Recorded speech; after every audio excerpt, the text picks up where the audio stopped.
The final frontier. Now, great strides have been made over the centuries when it comes to fighting diseases and technological evolution, but there's still much to learn about our universe. Science engagement astronomer from the observatory, Dr. Daniel Kahnemer, joins us this morning to discuss some of the things we still haven't figured out. The truth is out there, Dr. Daniel, and we want to find out what that is. I hope I can help.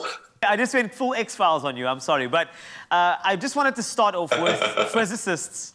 I know they've been able to do so many different things, but I want to start off with the age of the universe. I mean, people think, when was the Big Bang? Was there a Big Bang? There's so many questions, but how far have physicists gone to find out how old the universe is? Yeah, so we're pretty confident actually on the age of the universe.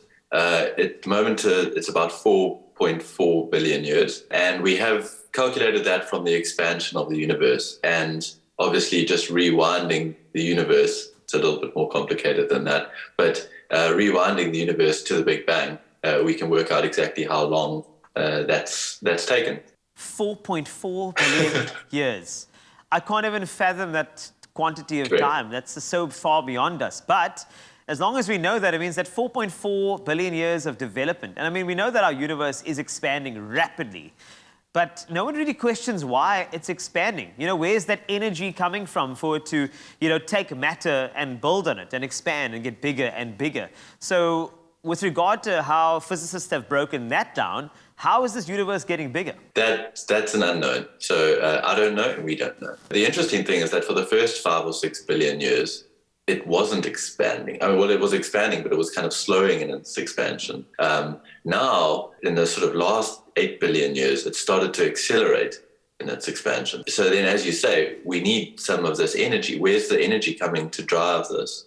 At the moment, it's called dark energy, and it's called dark energy not because it's dark, but because we have no idea what it is. It's completely opaque to us. We don't know what form this takes, why it's got this energy. It's kind of sometimes called vacuum energy, and it's essentially pushing the universe apart at an extremely fast rate.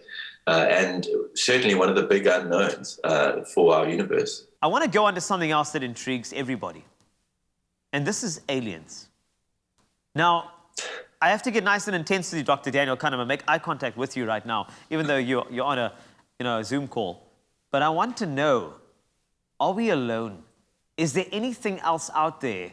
I mean, there are things happening, water beneath the surface of Mars, so many movies about the concept of aliens, hieroglyphics of certain beings in pyramids. Are we alone, Dr. Daniel? Are we? So the honest answer is that I don't know. I mean, that nobody knows.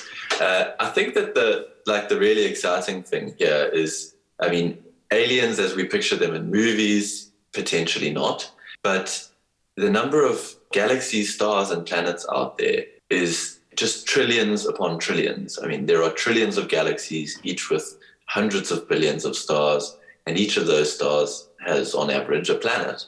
The chances of life evolving on only one planet out of those trillions, our planet, is infinitesimally small. So it's highly likely that it's evolved elsewhere in the universe, but unfortunately, it's equally unlikely that we'll ever encounter it because of the scale of the universe. We can't even reach the nearest star to us. It's a struggle to get to Mars. So it's very hard for us to ever encounter it. And I'm not sure we ever will be able to. Got to be a reason for that. And I'm sure as we go on, we'll find out why we are so separated in the event there is life on some other planets in distant galaxies. But let's go home to Earth. And I know there's so many mysteries that we have on our planet. Mysteries like why a boat will get stuck in the Suez Canal. But beyond that, what other mysteries prevail on our planet? On our planet, there's certainly a lot we're still learning too. I think that the big one in the last 70 years or 60 years was plate tectonics. So we didn't actually know how the crust of the Earth moved. We didn't know why there were sort of mountains forming and these subduction zones under the sea.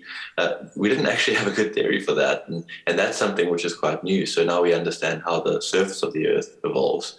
But unfortunately, we actually can't get very far into the Earth. We've only ever been a few kilometers down. one of the deepest places in Joburg where we're mining for gold. But below that, there's a large part of the earth which we're just kind of guessing.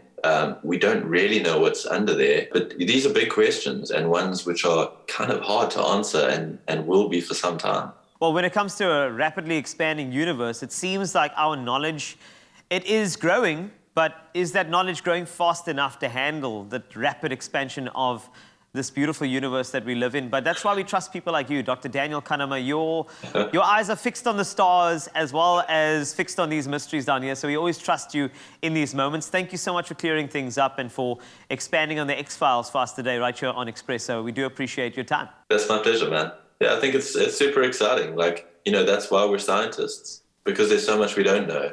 It's the curiosity that drives us. Indeed it does. And we look forward to more curious moments in our future. There's still many, many wonders to uncover, it seems, and still so much to drive us forward. And that's as a species. So I want to thank Dr. Dan for his time.